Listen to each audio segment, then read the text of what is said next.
Hello, everyone. Welcome to the Newsbrowse News broadcast.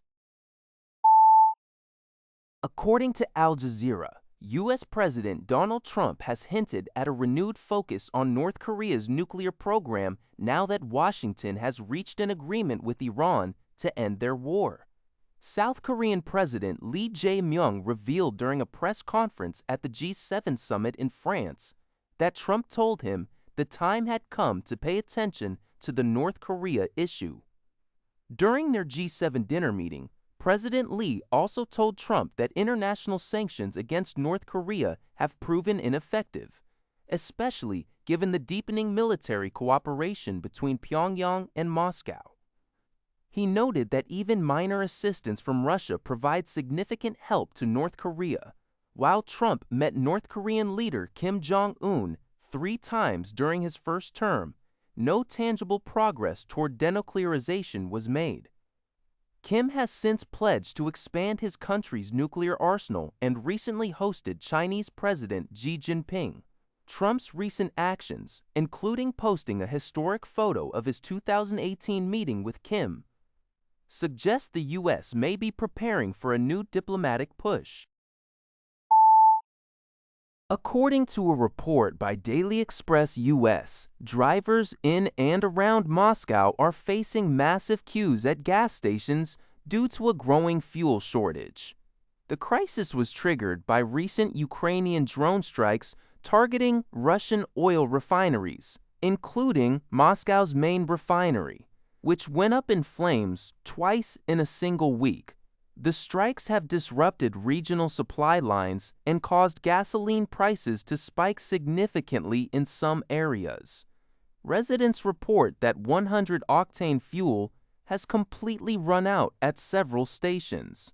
Ukrainian President Volodymyr Zelensky stated that the attacks are part of Kyiv's strategy to bring Russian President Vladimir Putin to the negotiating table, warning that if Ukraine is going to burn, your Moscow will burn too. In an ironic turn of events for the world's largest exporter of refined oil products, Russia is now reportedly preparing to import gasoline by sea through its western ports this month to manage the severe domestic shortage. According to a report by Lianhe Zaobao, Iranian parliament speaker and chief negotiator Mohammad Bagher Khalibaf emphasized on June 19th that Iran's negotiations with the United States remain strictly bound by the red lines established by Tehran. Khalibaf stated that Iran will resolutely defend its national interests and adhere to its established conditions throughout the diplomatic process. He further issued a stark warning to adversaries, stating that Iran's finger is on the trigger and that the country would not hesitate to deliver a devastating counterattack should any enemies attempt to cross these boundaries. In related developments, the Iranian Persian Gulf Straits Authority announced on social media that, in accordance with the U.S.-Iran Memorandum of Understanding and directives from relevant authorities, vessels that submit applications within the specified time frame and comply with the necessary guidelines will be permitted to pass through the strategic Strait of Hormuz. This announcement follows the recent early signing of an MOU between the U.S. and Iranian presidents, which initiated a 60-day negotiable period that can be extended.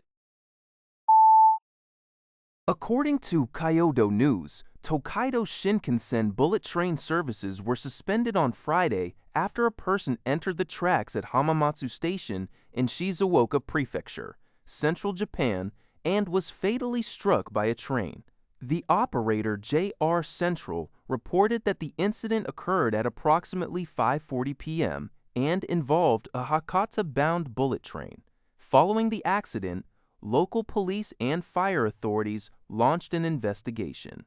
Due to major delays and heavy crowding at various stations, JR Central did not announce an estimated time for resuming services and advised passengers to avoid using the bullet train lines for the remainder of the day.